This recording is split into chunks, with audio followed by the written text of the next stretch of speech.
നരേന്ദ്രമോദി വീണ്ടും അധികാരത്തിലെത്തിയാൽ രാജ്യത്ത് തെരഞ്ഞെടുപ്പും ജനാധിപത്യ സംവിധാനവും ഇല്ലാതെയാകുമെന്ന് വടകര MLA KK രമ. പൗരത്വ ബില്ലിനെതിരെ എങ്ങനെ നിങ്ങൾ മാത്രം സംസാരിക്കുന്ന ഒരു സാഹചര്യം ഉണ്ടാകുന്നു? പൗരത്വ ബില്ലിനെതിരെ രണ്ട് പേരിന് നാമമാത്രമായി കേരളത്തിലുള്ള ഒരു ഇടതുപക്ഷത്തിന് ഈ ഒരു ഇതിനെ പ്രതിരോധിക്കാൻ എന്ത് കപ്പാസിറ്റിയാണുള്ളത്, എന്ത് കൽപ്പാണുള്ളത്?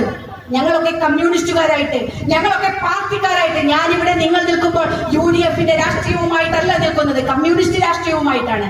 പക്ഷെ ആ കമ്മ്യൂണിസ്റ്റ് രാഷ്ട്രീയത്തിൽ ഇന്ന് കോൺഗ്രസിന്റെ കൂടെ തോളോട് തോൾ ചേർന്ന് രാഷ്ട്രീയ പ്രവർത്തനം ഈ അവസരത്തിൽ നടത്താൻ തീരുമാനിച്ചത് ഈ രാജ്യത്തിന്റെ ഗുരുതരമായ രാഷ്ട്രീയ പ്രതിസന്ധിയുടെ ഭാഗമായിട്ടാണ്.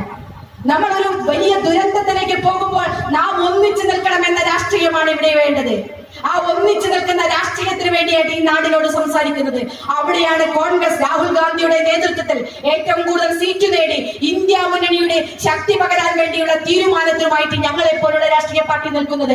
അതുകൊണ്ടാണ് നിരുപാധികമായി എല്ലായിടത്തും ഇന്ത്യ മുന്നണിക്ക് വേണ്ടി പ്രവർത്തിക്കണമെന്നും ആ മുന്നണിയെ ശക്തിപ്പെടുത്താൻ ആ മുന്നണിയുടെ ഓരോ സീറ്റും വിലപ്പെട്ടതാണെന്നും അതിന് എല്ലാ അർത്ഥത്തിലും പരിശ്രമിക്കണമെന്നുമുള്ളത് ഞങ്ങളുടെ പാർട്ടി ഉൾപ്പെടെ തീരുമാനിച്ച തീരുമാനം. കേരളത്തിൽ ഇടതുപക്ഷത്തിന്റെ വിജയം നിർണ്ണയിക്കുന്നത് കള്ളവോട്ടുകളാണെന്നും അവർ കൂട്ടിച്ചേർത്തു. തലശ്ശേരി നിയോജക മണ്ഡലം UDF മഹിളാ കൺവെൻഷൻ ഉദ്ഘാടനം ചെയ്ത് സംസാരിക്കുകയായിരുന്നു രമ. രാജ്യത്ത് ഏക സിവിൽ കോഡും പൗരത്വ ഭേദഗതി നിയമവും ഉൾപ്പെടെ നടപ്പിലാക്കുന്ന ഫാസിസ്റ്റ് ഭരണകൂടത്തെ താഴെ ഇറക്കേണ്ടത് അനിവാര്യമാണെന്നും രമ പറഞ്ഞു. യോഗത്തിൽ ഷെറിൻ ചൊക്ലി അധ്യക്ഷത വഹിച്ചു. മഹിളാ കോൺഗ്രസ് ജില്ലാ പ്രസിഡന്റ് ശ്രീജ മഠത്തിൽ, നേതാക്കളായ A Sharmila, PK Sona, Rasheeda, advocate K Latheef, advocate CT Sajid, AK Abu ടിഹാജി, K ലതിക, ദീപ സുരേന്ദ്രൻ, തസ്നി, KC പ്രമീള എന്നിവരും സംസാരിച്ചു. സമഗ്ര ന്യൂസ് തലശ്ശേരി.